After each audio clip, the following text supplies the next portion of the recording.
Mahigpit na rin ang seguridad sa Manila South Cemetery. Pinaiwan sa entrada yung mga bawal kabilang ang mga alagang hayop. Kamustahin natin ang sitwasyon doon sa live na pagtutok ni Sandra Aguinaldo. Sandra? Mel, patuloy nga ang pagdating na ating mga kababayan dito sa Manila South Cemetery as of 6 p.m. po ay sa tansya po ng pamunuan. Nasa 37,000 na po ang mga kababayan natin na bumisita dito ngayong araw. Kahit marami, matiyagang iniisa-isa ang pag-inspeksyon sa mga pumapasok sa Manila South Cemetery.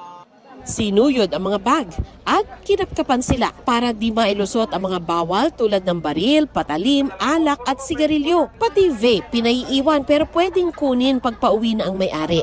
Ang sigarilyo at lighter, kumpiskado na. May ilan pong ipinagbabawal na ipasok dito sa Manila South Cemetery at kasama nga po dyan yung pagpapasok ng mga alagang hayop. Kung kaya yung iba na may dala sila kanilang mga fur babies ay nananatili muna dito sa entrance habang yung mga kaanak nila ay dumadalaw doon sa puntod ng kanilang mahal sa buhay. Ayon po sa Manila South Cemetery, ang layunin nila ay mapanatiling taimtim ang pagdalaw po sa mga puntod ng ating yumaong mahal sa buhay. May dala naman kaming diaper. Nasa disiplina naman po ng may-ari ng aso. Sana po next na undas po, pwede na po pumasok yung mga pets po kasi kawawa naman po. Kung nandito lang yung mga pets, kawawa naman kung iiwan po.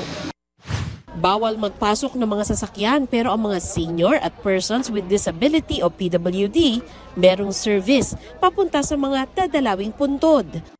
Nakaset up din ang clinic sakaling may mga ilangan ng atensyong medikal. 5 a.m. hanggang 9 p.m. ang pagbisita rito hanggang 2 ng Nobyembre.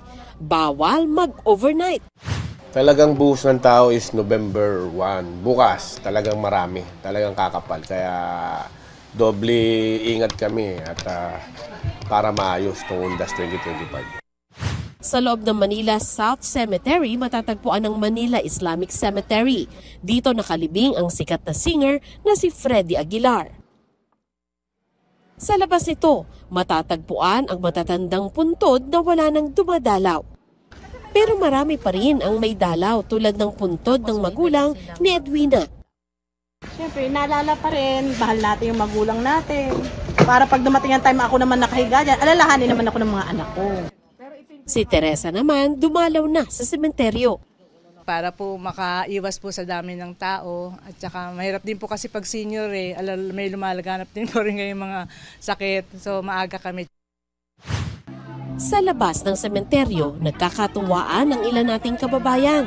Meron kasing ataol na pwedeng subukan. Para ako sa langit is giving.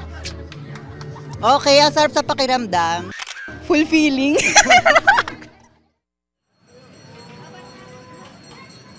Mel, sa nakikita natin dito sa aking kinatatayuan, marami na tayong mga kababayan na nagsisiuwian na. Ganun pa man sa estimate po ng mga otoridad ay nasa mahigit 20,000 pa rin yung mga kababayan natin na nandun pa sa loob. At inaasahan po na bukas pa ang peak ng dami ng tao dito sa Manila South Cemetery. Mel?